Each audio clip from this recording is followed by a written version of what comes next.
Well, you know you've heard me say it more than once. You've been watching what's going on today. We are at the Milwaukee Sentinel Sports Show out in West Allis, Wisconsin, at the Wisconsin State Fairgrounds. Now, that being said, why is that important? That's important because this is a chance for you to get the family out there. Come on, folks, get out here. Come on out, enjoy the sports show. If you don't make the sports show this year, put it on your calendar for next year. This is where people can touch, feel, taste, and talk to the pros that are out here. The industry people who make things work. That's the key. And I've got one of those industry people with me right now. She's going to come on. She is here. Well, she's the executive director, as a matter of fact. Ruth Ann, welcome to the show. How are you doing? Thank you. Now, you are the Outdoor Heritage Education Center. Correct. OHEC, as we like to call it. I got that. What is it? OHEC. That's way better than me. If you'd have told me that before we started, that would have been way better for me. But the truth of the matter is, you guys have quite the foundation going. You're doing a lot of good things. Let's talk about what you're doing. Okay, so the Outdoor Heritage Education Center really is a statewide nonprofit organization. Our goal and our passion is to get people outside, especially the youth. So today at the sports show, we're featuring 3 of our Touch of the Wild trailers. They're mobile education units that go all over schools, clubs, fairs, different events and organizations where people can touch everything, kind of engage those senses so that they can learn.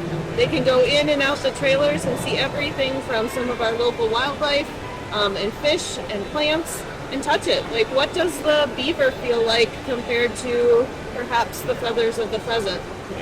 What's in your backyard? What's beyond your backyard? Absolutely. You know, we live in this fenced environment, okay? Be it your house or be it whatever, we're always captive. We don't get out. I've been fortunate. I've traveled all over the world, South America. You've been in throughout Central America. I've been all over Alaska, and you name it, I've been there. Europe, I've been all over the world. And I've had an opportunity to see what's out there.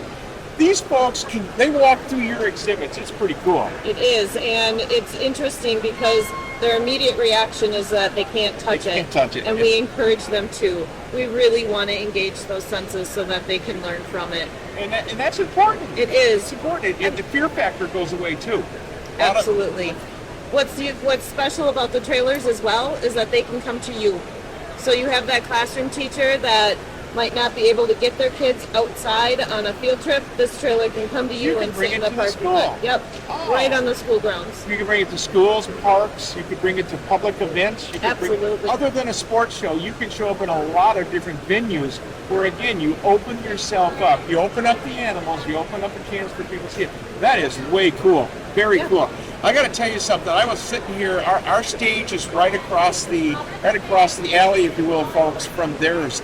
And I'll be honest with you. On one of the trailers, they have the wing spread of various birds. What I'm finding is so interesting is the young children are coming up there and they're opening their hands. This is how big I am, Mom. This is how big I am, Mom. This is how big I am, Mom. And they're measuring themselves representative to the animals that are on the side of that trailer. It's pretty cool. Yeah, and even yesterday there were 2 buddies enjoying the sports show together, and one of the trailers has the mural of the fish of Wisconsin on it. And I bet you they spent 30 minutes discussing their catch, right, and pointing things out, and so it was just a neat way to engage.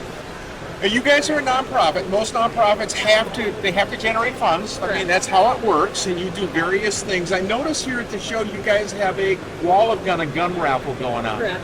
So, and it doesn't take long to sit down and do the math.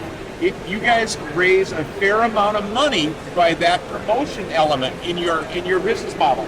Absolutely. So the Wall of Guns is a pretty unique raffle in that we only sell 100 tickets at $20 a ticket, but the winner gets their choice. We put the power into the person that's helping us support. So they get to choose which firearm off our Wall of Guns, or we offer cash option for them as well. That is so cool. Yeah, I know about the cash option. It's $500. Yes. So if they spend the $20, $20 to get in, and if that ticket were drawn and they got a chance, they could take $500 as opposed to a gun. Now that might be somebody who isn't into guns, if you will, but very much into nature. and says, hey, I want to support this effort. I'm going to put my couple of bucks in there, and if I win, I'm just going to take my money back out. I just wonder, how many of those people who do that turn around and hand the money back to you? I'll bet there's a few that do. There is a few, and we really do appreciate the support. And the fundraiser helps us keep the trailers on the road, keep them maintained, help offset any of the costs that a teacher may not be able to contribute, to have a trailer on their site for educational purposes, because again, our goal is to let them experience everything. In addition to our Touch of the Wild trailers, the Outdoor Heritage Education Center also gets kids outside for Learn to Hunt programs. We encourage that. We also run what we call the Midwest Outdoor Heritage Education Expo. Oh, okay. It runs over 2 days on the state property in Poynette at the McKenzie Center. And we bring in experts from all over, and it's kind of outdoor skills day of sorts. And the students can register. We have 3,000 students that come to that event every May. Wow. And building off that, we're bringing it now to Milwaukee. So on another day in May, May 10th, we'll be at Havenwood State Forest right here in Milwaukee County, hosting the same event to get these urban kids outside with some hands-on skills. They need it. There's no question about it. These young people today need it. They will never taste, touch, experience what is here on an internet. They're not going to do it on a site. They're not going to do it watching TV. They're not going to do it even reading the book. This is the type of thing that has to be hands-on. People have to realize that there's more to life than a computer. There's more to life than your phone. I agree. I mean, there's a place for technology and outdoor education, but you've got to balance it out with the hands-on stuff as well. You really do.